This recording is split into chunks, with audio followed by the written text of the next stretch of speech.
Келін түсіру бір отбасының ғана емес, ауыл аймақтың қуанышы. Салт бойынша келінді үйге кеу жігіттің өзі әкелмеген.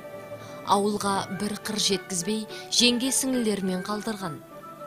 Келін болғалы тұрған қыз өзінің сіңілісіне қолындағы құсмұрын жүзігін сыйға берген.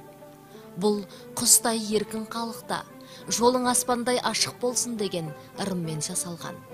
Келінді ауыл қыз келіншектері күтіп алып, шаңыраққа әкелген. Келген келіннің бетін ашпай, қазақ той бастамаған.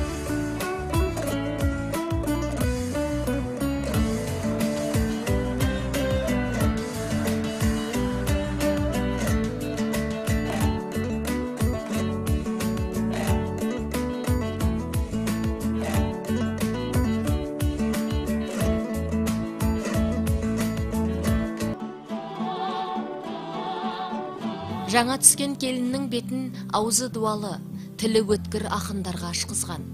Ол сол әулеттің барлық адамын тануға тиіс. Мұндағы мақсат жас келінге осы отанның үлкен кішісін таныстыру.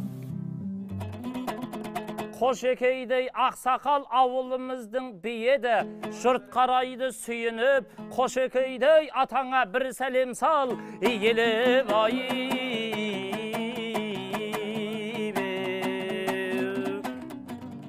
Бұл тойда ақын айтқан сөзге разы болған ағайын жібек шапаны мен құндыз ішігін, тағы да басқа бұйымдар тарту еткен. Бет ашатын ақын әзіл қалжыңмен, қағытпа сөздермен езуге күлкі алататын сөз құраған. Адамның мінез құлқымен болмысын айтып, аяқ астынан суырып салып, уәж айтып, тойға келген қауымды дүрсілкіндірген.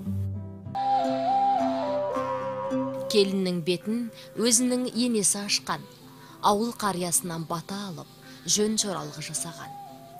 Бет ашар, көне салт. Бұл дәстүр қазақпен бірге біте қайнасып тұр.